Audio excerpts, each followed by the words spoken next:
Killer mom Susan Smith, whose case rocked the country back in the 90s, is coming up for parole. But it turns out she was just convicted on an internal disciplinary charge weeks before her hearing. How's that going to affect her chance of parole and release? And what has her life been like behind bars?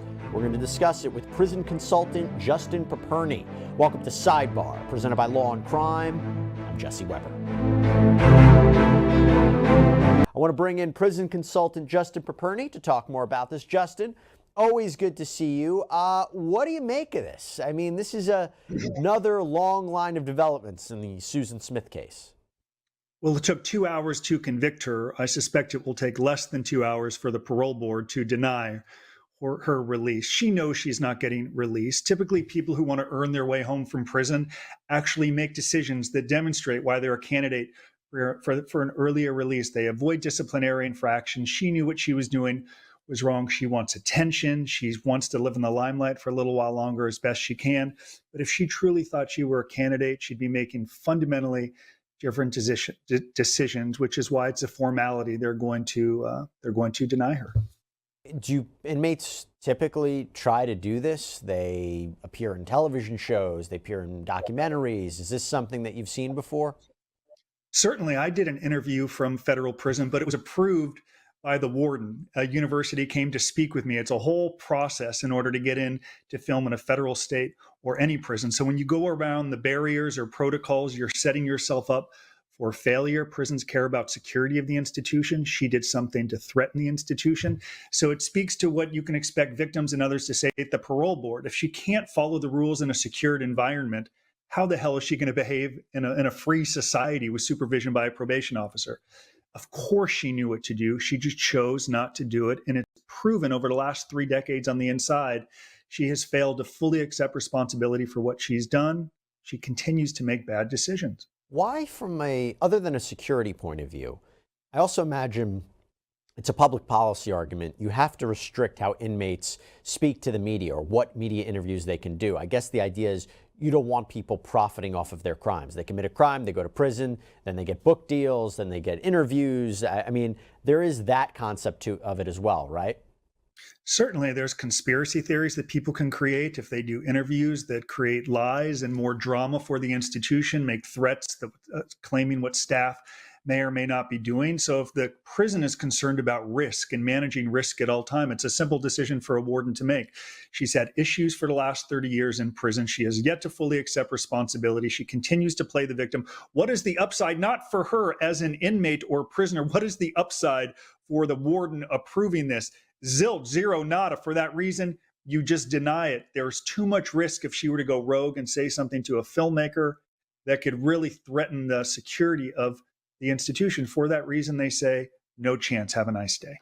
Now, you alluded a little bit to it about her past. So we previously told you guys here on Sidebar about the campaign that Smith has done or has been promoting in hopes of getting out of prison. She reportedly even reached out to her ex-husband, begging that he not oppose her bid for release. But David Smith recently told Court TV, I would just tell her that you have no idea of how much damage you have done to so many people. I would tell her that in my capabilities, I'm going to do everything in my power to make sure you stay behind bars. Justin, how much sway does David or someone in David's position have on a decision about parole? There's no greater significance than victims speak, nothing more. He might have responded differently and said, I'm still never going to recommend that you get released, but I am grateful you have accepted responsibility and built a record that shows you own it. It's your fault that you've been productive while in prison and educated yourself, perhaps educated other people, that corrections is actually correcting you. He might have still said no chance, but there's a chance he could have said maybe.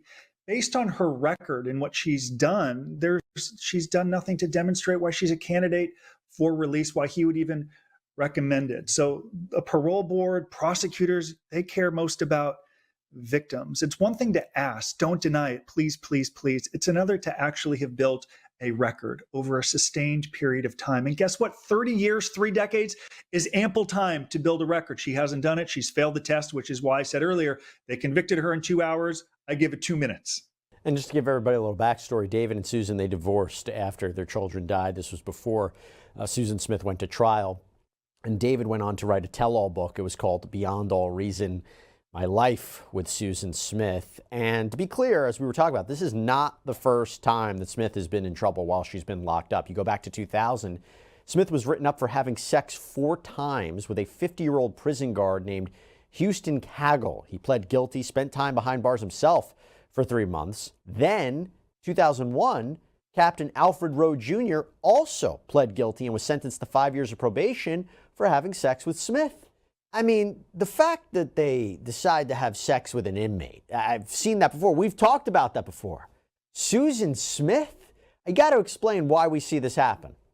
It happens a lot. I think a guard a week in America gets arrested. Many of them have reached out to white collar advice, and many of them will say the prisoner or inmate manipulated me, they exploited me.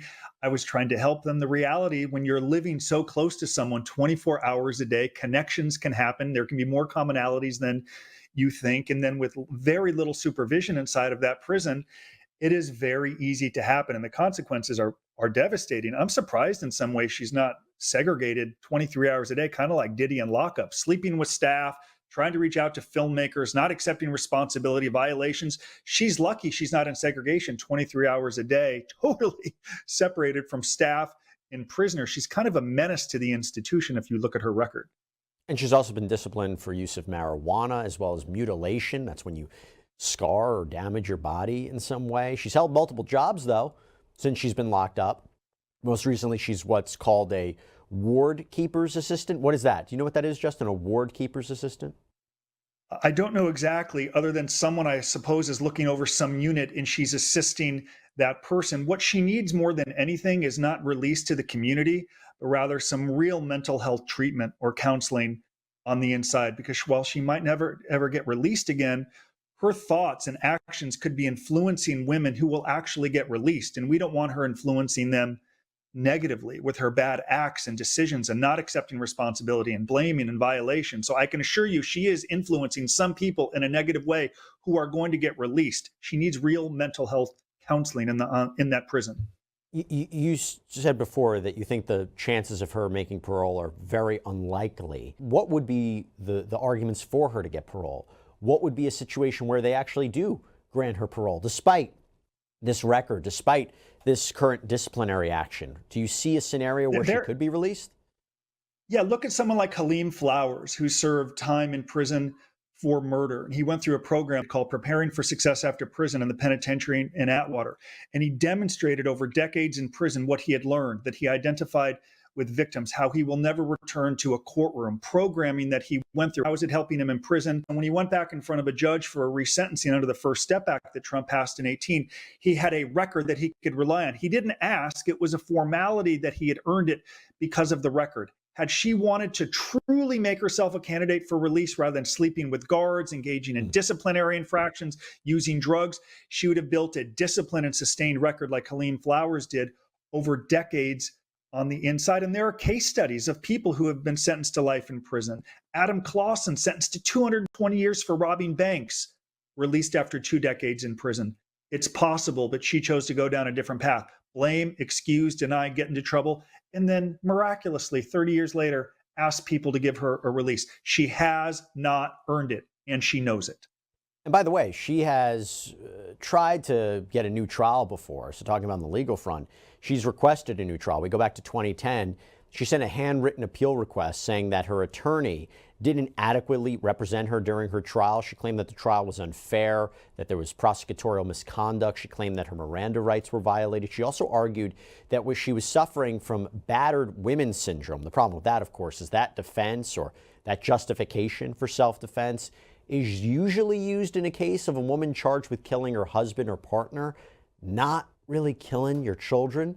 And by the way, in a letter to the state newspaper in South Carolina in 2015, Smith wrote, "I'm not the monster society thinks I am. I am far from it. I was a good mother and I loved my boys." Now, it's very hard to believe that. But Justin, you focus on the prison industry your whole career, and you hear these people coming forward and making these admissions and saying they've changed and saying they're being misrepresentative, trying to change the narrative. When you hear something like that, what do you think? Because on one hand, she committed an unforgivable, horrendous crime. On the other hand, Do you think that after some time, particularly time she spends behind bars, we should look at her differently? On the other hand, we could look at her differently if she's earned it. Any defendant watching this, regardless of the crime, all you really need to do to prepare for sentencing in prison is do the exact opposite of everything she has done. To write that you are a good mother when you've murdered your children is delusional. Instead, she should say, I was a horrific mother. Awful. I killed my children. And on the inside, for the last 30 years, I've been building a record that demonstrates what I've learned, why I would never return to a courtroom, why I've been compliant, getting help with my mental health issues. It is awful, sickening, terrible messaging. And it's the reason she continues to struggle. My partner served 26 years in prison for a nonviolent drug crime. And after convicted in that county jail, he read The Trial of Socrates about accepting responsibility. And here's the message or advice he would give to her: your life will only get better when you can finally say, I alone am responsible for my troubles with the law. I murdered my children. It's no one's fault but my own. And I might not get parole now, but perhaps I can be authentic and do the work over the next 10 or 20 years and demonstrate why I'm a candidate for leniency. Until then, it will never happen, and they're going to bury her underneath that prison. Let's talk about that real quick and end this with this point. It's a process point. She goes in front of the hearing. A, what does that hearing look like, that parole hearing? And B, how quickly did they decide whether or not she gets parole? She'll have an opportunity to present her case. She may have an advocate alongside her presenting the case of why she's a candidate for release. Of course, you'll have victims there discussing why she should never be released to the community. You'll have prosecutors. The parole board will listen. I presume in their mind they've already made the decision no, but probably at some point, 30, 45, 60 days later, they'll issue a formal ruling. But suffice to say, the decision has been made, and it's been made because of the decision she's made since she was convicted of murdering her children. She's done nothing to build a new record. To defendants watching, whether you want a shorter sentence, an earlier release, it only happens if you build a record that shows you're different than the government's version of events. She has proved, if anything, she is no different than their version of events. Yeah, I got to tell you, looking at her past, looking at what just happened, I think there is a serious concern about her being on the outside. She has not helped herself any which way. And moreover, it's hard to find any sympathy for Susan Smith considering what she did. Justin Paperny, thank you so much for coming on. Really good seeing you. Thank you so much for taking the time. Thank you so much. All right, everybody, that's all we have for you right now here on Sidebar. Thank you so much for joining us. And as always, please subscribe on Apple Podcasts, Spotify, YouTube, wherever you get your podcasts. I'm Jesse Weber. Speak to you next time.